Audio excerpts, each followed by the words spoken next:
Tiba mtandao ni mfumo mpya wa maendeleo katika sekta ya afya nchini Tanzania, ambapo teknolojia hii mpya ya mawasiliano inawezesha madaktari kutoka maeneo mbalimbali kuwasiliana. Tulianza na kuhamasisha mahospitali haya nini maana ya tiba mtandao na ni jinsi gani tiba mtandao inavyoweza kuwawezesha wao kutoa huduma bora. Mfumo huu ambao hutegemea kuunganishwa na mtandao wa kompyuta, yani internet, kwa madaktari na wahudumu wa afya hasa vijijini, huwasiliana na madaktari bingwa wa hospitali za rufaa au vituo vikuu vya afya kwa ushauri na tiba kwa wagonjwa wao wanaokuwa mbali na huduma hizo au kutokuwa na wataalamu wa kutosha katika vituo vyao.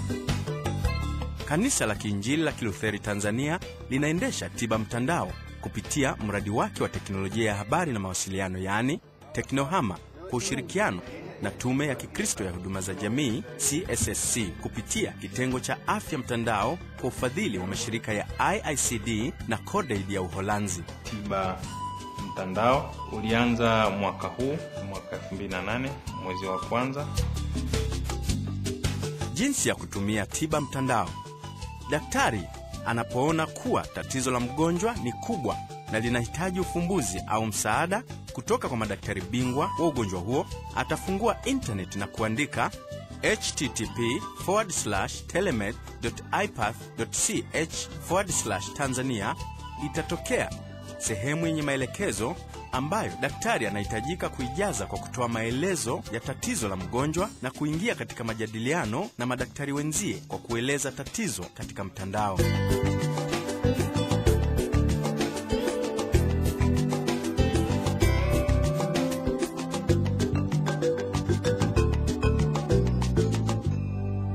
Tiba mtandao imeanza kutumiwa na baadhi ya hospitali za kanisa ambazo ni Kwaranga, St. Elizabeth na Siriani zilizopo Arusha, Mwakyungu na Iyambi zilizopo Singida, Haidom Manyara, Ngoyoni, Marangu, Machame na KCMC zilizopo Kilimanjaro, Bumbuli na St. Raphael zilizopo Tanga.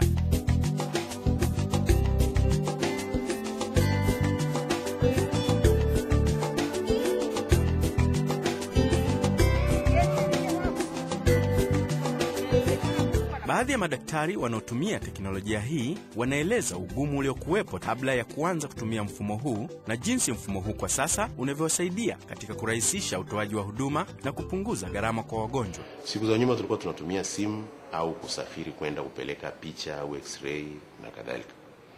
Ndio mfano kwamba tuliwahi kuwa na mtoto mdogo wa miaka 9 alikuwa na kansa inayoitwa Burkitt's lymphoma. Iliota nyuma ya jicho, ikasukuma jicho moja likawa haliwezi kufunga. Sasa yule alikuwa ametoka Kenya, sehemu inaitwa ni Rongai, mbali sana, karibia kilomita 80 mpaka hospitali iliko na kuna kilomita 60 mpaka KCMC.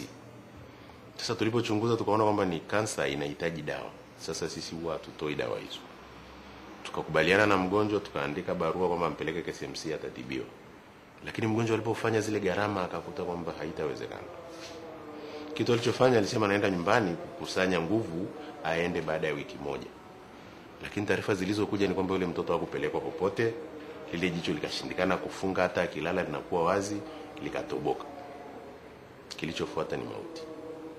Sasa telemedicine ilivyokuja hii ikatukumbusha kule tulikotoka. Kuna kesi nyingi. Kuna wengine waliungua, walitakiwa kufanywa surgery ya kurekebisha shingo au macho yafunge, hawakwenda na walikufa. Sasa kwenye telemedicine, baada ya kuletewa tu mtandao huo, tukaendelea kukumbana na kesi kama hizo. Mfano, mtoto alizaliwa haja kubwa, ile njia ya kutolea haja kubwa haipo, badala yake inatokea kwenye njia ya uzazi.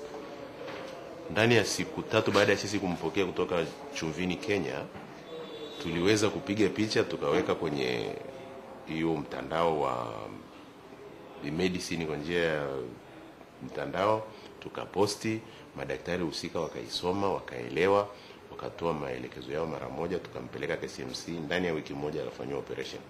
Na inakuwa rahisi pia unapomueleza mgonjwa kwamba daktari wa mtoto huyu amesema hivi. Kwa hiyo anakuamini zaidi kwamba sio unampeleka kaanze mstari huu. Kwa hiyo baada ya wiki moja alirudi akatueleza kwamba tayari mambo yameenda vizuri. Na kuna wengine wengi ambao tumewapeleka kwa ajili ya moyo, wengine kwa ajili ya kifua, wengine kwa ajili ya ngozi, wengine kwa ajili ya mifupa, ambao tungemrifaa singeweza kwenda kwa wakati. Teknolojia hii imesaidia sana kufupisha uelewa kwa madaktari ambao wako mbali na referral hospital. Sababu unapotuma hii inakusaidia kuelewa kwamba una mgonjwa anaumwa nini, na inapunguza ile ambapo daktari angekuwa labda anangoja wanamtuma mgonjwa katika hospitali ambayo ni ya referral. Kwa hiyo kwa maana hiyo inapunguza gharama kwa upande wa mgonjwa na kuongeza uelewa kwa upande wa madaktari.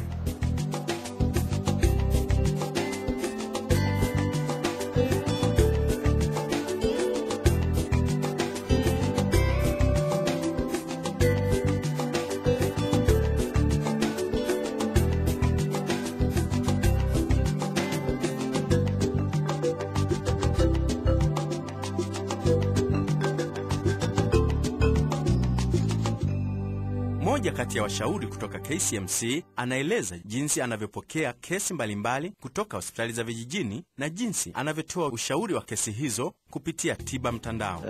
Mimi nimehusika katika huu mradi wa tiba mtandao kwa muda sasa, na huwa napokea consultations kutoka kwenye hospitali ambazo ziko mbali na huduma za specialist katika fani ya radiology, na nimekuwa nikipata picha na nikizijibu kutolea ripoti.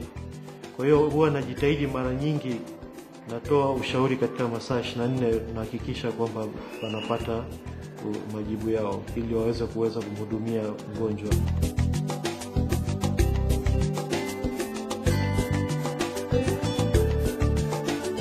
Mratibu wa mradi huu anaeleza jinsi wanavyoshiriki kuboresha mfumo huu katika masuala ya ufundi pamoja na namna ya kujiunga kwa wanaohitaji huduma hii. Mradi umenunua digital camera kwa ajili ya kusupport mahospitali katika swala zima la kuwawezesha kutumia vizuri tiba mtandao.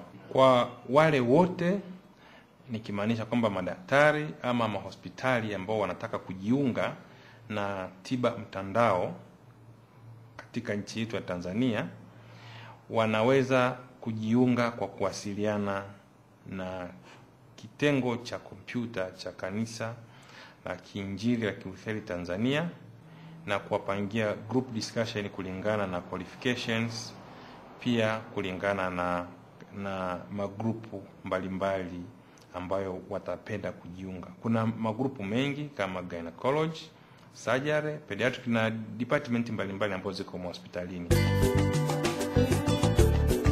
Katika kuonyesha ushirikiano wa kuboresha mradi huu, mratibu wa afya mtandao Tume ya Kikristo ya Huduma za Jamii anaeleza. Jukumu letu kama afya mtandao ni kwamba wale ambao wanaendesha mradi na wale wanaoonyesha nia kutoka sehemu zingine za hospitali na vituo vya afya, tunawaleta pamoja, wanashirikishana maarifa, na katika hayo maarifa sasa tunaona wale ambao wanaonyesha nia ya kuanzisha mradi katika maeneo yao, na hapo tunaweka njia sasa ya kuwasaidia, kuwaweka karibu na kuona kwamba mradi huo unaendelea kwa manufaa ya taifa na kwa wao pia.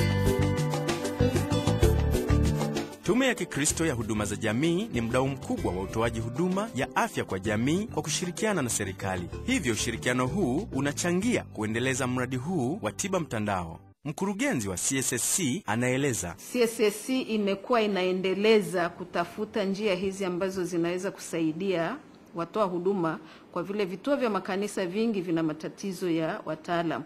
Kwa hiyo CSSC kwa kutafuta msaada sehemu mbalimbali inapenda kuendeleza hii huduma iweze kuwafikia wengi zaidi, na tungependa kuona kwamba sio kwa upande vituo vya makanisa tu, lakini kushirikiana na vituo vya serikali ambao wataalamu wako huko wengi zaidi, ambao wanaweza kuwasaidia katika vituo vya makanisa ambavyo kwa sasa hivi vina tatizo kubwa la watumishi.